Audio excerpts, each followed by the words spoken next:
And one of the great things about human species is that we have this remarkable organ, the brain. La tête dans le cerveau. Biologie, cervelle, synapses, neurosciences, physique. The human brain really is the most unique gift of our species.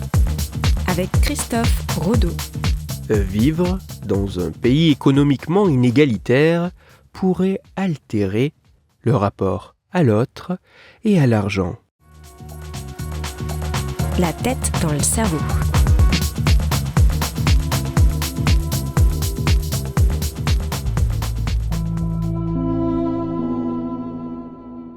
Au sein d'un pays, l'inégalité économique, qui peut se définir comme la répartition inégale des ressources, telles que les revenus et la richesse, ne semble pas anodine pour les individus qui y vivent. En effet, il a pu être mis en évidence que l'inégalité économique pouvait être associée à un certain nombre de conséquences, telles que de pires résultats en matière de santé, une sensation de satisfaction de la vie et de bonheur réduit, ou encore une moins grande cohésion sociale.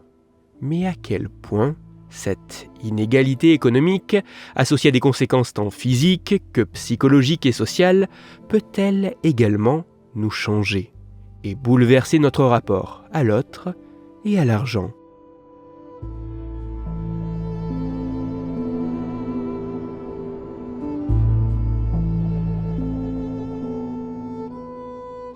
C'est pour tenter d'apporter des éléments de réponse à cette vaste et complexe question que des chercheuses et chercheurs australiens ont mené une étude dont les résultats ont été publiés en juin 2023. Pour leurs travaux, les scientifiques ont notamment analysé les réponses à des questionnaires de plus de 140 000 participants issus de 73 pays différents. Cette analyse a en particulier permis de croiser le désir de richesse et de reconnaissance des participants avec l'inégalité économique présente dans leur pays. Cette inégalité économique a été évaluée par pays grâce à une mesure statistique, le coefficient de Gini, permettant, dans cette étude, de rendre compte de la concentration des revenus par un nombre plus ou moins grand de personnes à l'échelle du pays. En théorie, ce coefficient va de 0, égalité absolue, tous les habitants du pays ayant les mêmes revenus, à 1, inégalité maximale, tous les revenus étant concentrés par une seule personne dans le pays. Dans cette étude, les coefficients de Gini des pays des participants variaient entre 0,25 pour la Slovénie et 0,64 pour l'Afrique du Sud.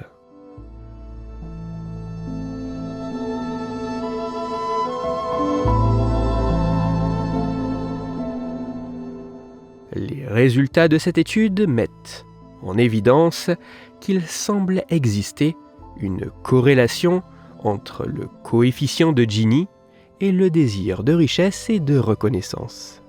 Autrement dit, plus les participants habitaient dans des pays économiquement inégalitaires, plus ces individus ont exprimé un fort désir de s'enrichir et d'avoir une certaine forme de succès.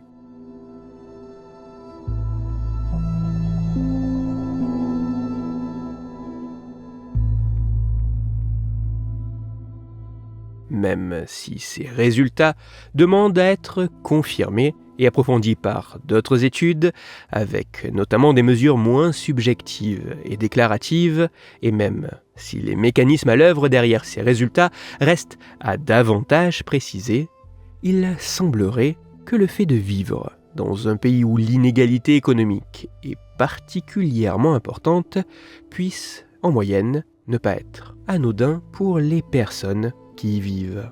En effet, plus l'inégalité économique est présente, plus le désir de richesse et de reconnaissance des individus pourrait être grand.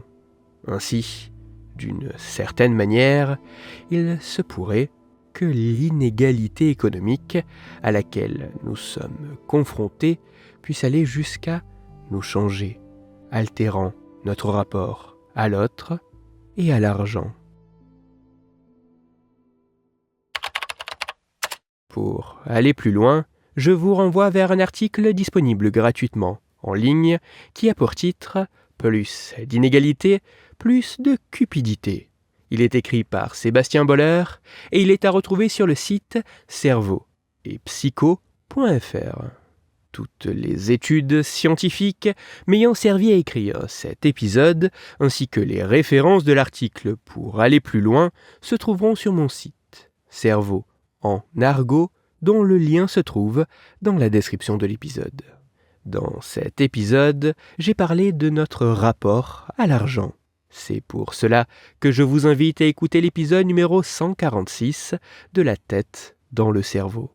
Dans celui-ci, vous pourrez découvrir ou redécouvrir que fonder son estime de soi sur sa capacité à réussir financièrement pourrait avoir de nombreuses et lourdes répercussions, tant sur soi que sur sa relation avec les autres.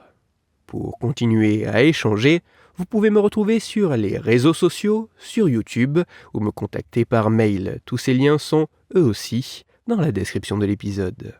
Si pour vous, ce podcast est gratuit et sans publicité, pour moi il représente plusieurs milliers d'heures de travail et me coûte quelques centaines d'euros chaque année.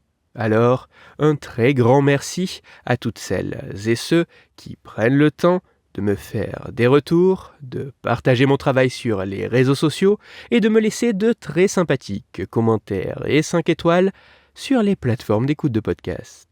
Pour me permettre de travailler dans de meilleures conditions, vous pouvez également me soutenir financièrement avec un don ponctuel ou mensuel sur la page KissKiss Bank du podcast. Christophe Rodeau. La tête dans le cerveau.